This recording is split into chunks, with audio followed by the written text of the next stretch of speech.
Halo Sobat Sepak Bola, selamat datang kembali di channel Online Sports, tempatnya update terbaru seputar dunia sepak bola. Sebelumnya Mimin minta maaf nih, karena telat ngasih info dan udah beberapa hari kagak upload dikarenakan trouble.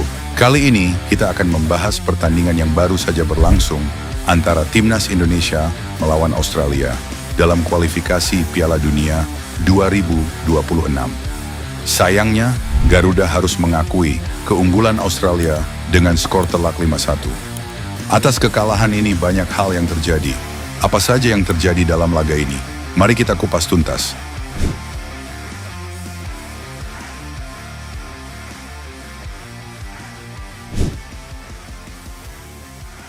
Pertandingan yang berlangsung di Allianz Stadium, Sydney, ini menjadi ujian berat bagi skuad asuhan Patrick Kluivert.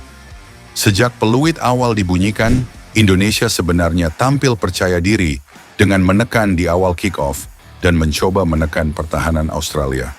Pertandingan ini awalnya memberi harapan besar buat Timnas Indonesia. Pasalnya 280 juta jiwa menyaksikan laga panas ini. Bahkan, kita hampir unggul lebih dulu.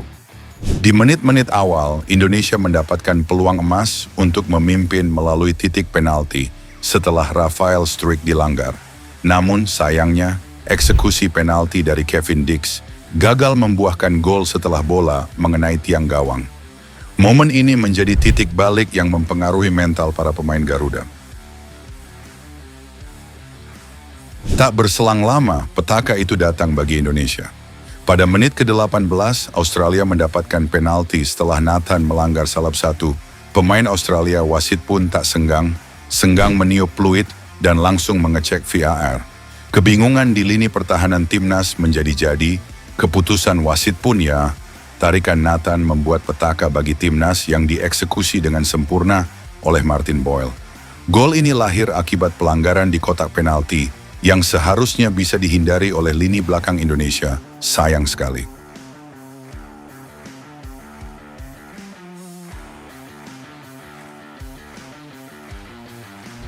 Hanya 2 menit berselang, Nishan Velupillai berhasil menggandakan keunggulan Australia menjadi 2-0. Kesalahan Tom Hai yang membuang bola tidak tepat sehingga dimanfaatkan oleh Nishan Velupillai. Gol ini tercipta akibat kelengahan lini pertahanan Indonesia yang gagal mengantisipasi pergerakan cepat lawan. Menjelang akhir babak pertama, Jackson Irvine menambah derita Indonesia. Gol ini berawal dari kelengahan para pemain Timnas yang keenakan menguasai ball position, akhirnya kesalahan pun datang, skema serangan balik pun terjadi cepat yang dimana dimanfaatkan oleh musuh yang gagal, diantisipasi oleh lini tengah dan belakang Indonesia. Memasuki babak kedua, Indonesia mencoba bangkit, namun justru kembali kebobolan. Pada menit ke-61, Lewis Miller mencetak gol keempat bagi Australia melalui sundulan memanfaatkan umpan silang. Lagi-lagi, kelemahan dalam mengantisipasi bola udara menjadi masalah bagi Indonesia. Meskipun tertinggal jauh, Indonesia tidak menyerah. Pada menit ke-78, Ole Romeni berhasil mencetak gol hiburan bagi Indonesia. Gol ini tercipta melalui kerjasama apik dengan Kevin Dix dan Eliano, di mana Romeni berhasil mengecoh bek tengah Australia sebelum menceploskan bola ke gawang Matt Ryan. Gol debut yang sempurna walaupun hasil yang menyakitkan. Namun sebelum pertandingan usai, Australia kembali menambah gol. Jackson Irvine mencetak gol keduanya pada menit ke-90 melalui skema tendangan sudut yang gagal diantisipasi dengan baik oleh pertahanan Indonesia. Secara keseluruhan, Indonesia sebenarnya mampu menguasai bola sepanjang pertandingan. Namun efektivitas dan penyelesaian akhir menjadi masalah utama. Selain itu, kegagalan penalti di awal pertandingan sangat mempengaruhi mental pemain. Di sisi lain, Australia mampu memanfaatkan setiap peluang dengan baik dan menunjukkan kedewasaan dalam bermain. Kekalahan ini tentu menjadi pelajaran berharga bagi Timnas Indonesia dan pelatih Patrick Kluivert. Masih ada kesempatan untuk bangkit di pertandingan selanjutnya melawan Bahrain.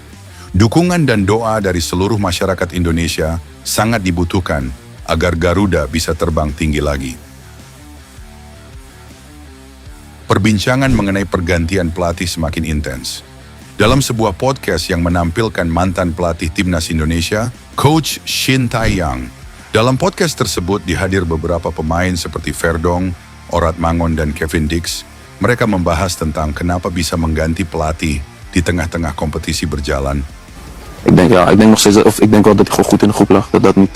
Van wat ik heb gezien lag hij gewoon goed in de groep. Ik ben er maar 4 dagen geweest, dus 5 dagen. Ik kon echt om hem lachen, man. Ja, ik kon er echt om lachen. Ja, man. Ja. Want hoe communiceerde hij bijvoorbeeld met jullie? Dat hij een tolk? Twee Ja, hij tolken spreekt alleen Koreaans en dan... Moeilijk om grappen dan over te brengen met 2 tolken naast je. Ja, maar hij was wel uitleggen. Hij was wat langzaam, zeg maar, en hij pikt die even op die op die manier. achterhoofd. Hij deed gewoon zeggen. Je pakt de eten, hij pakt die even bij je oor. Ja, hij ging duwen in die ijsbad. Ik heb dat ook. Ja, je kon hem ook gewoon pakken en in het ijsbad gooien. Ja, Je kon niet man. ook om lachen, zeg maar. Op dat die soort manier, dingen. oké. Ja. Ja, je kon niet... ja, Niet verbaal, maar... nee, man. Maar gewoon, hij was wel grappig, man. Ja. Seperti itulah pembahasan para pemain di podcast tersebut, yang dimana jadi pertanyaan kenapa bisa mengganti pelatih di tengah-tengah kompetisi berjalan, akan tetapi mereka memaklumi bahwasanya inilah jalan yang PSSI lakukan demi kemajuan Timnas Garuda.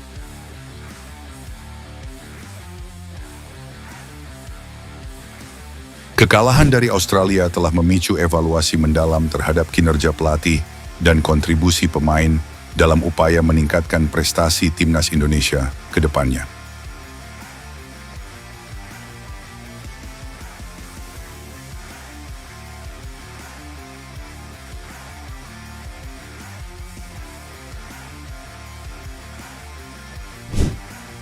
Jadi, ini bukan hanya sekadar kekalahan, tapi juga alarm buat Timnas Indonesia. Waktu makin sempit, chemistry tim belum padu, dan lawan di depan makin berat. Sekarang semuanya tergantung bagaimana tim ini bisa bangkit di pertandingan berikutnya. Apakah Kluivert bisa meramu strategi yang tepat, atau Indonesia bakal makin terpuruk? Gimana menurut kalian, Sobat Sepak Bola? Tulis pendapat kalian di komentar. Apakah menurut kalian Kluivert bisa membawa Indonesia ke level yang lebih tinggi? Atau justru kita butuh lebih banyak waktu buat adaptasi? Jangan lupa like video ini, subscribe biar nggak ketinggalan update seputar sepak bola, dan kita ketemu di video selanjutnya.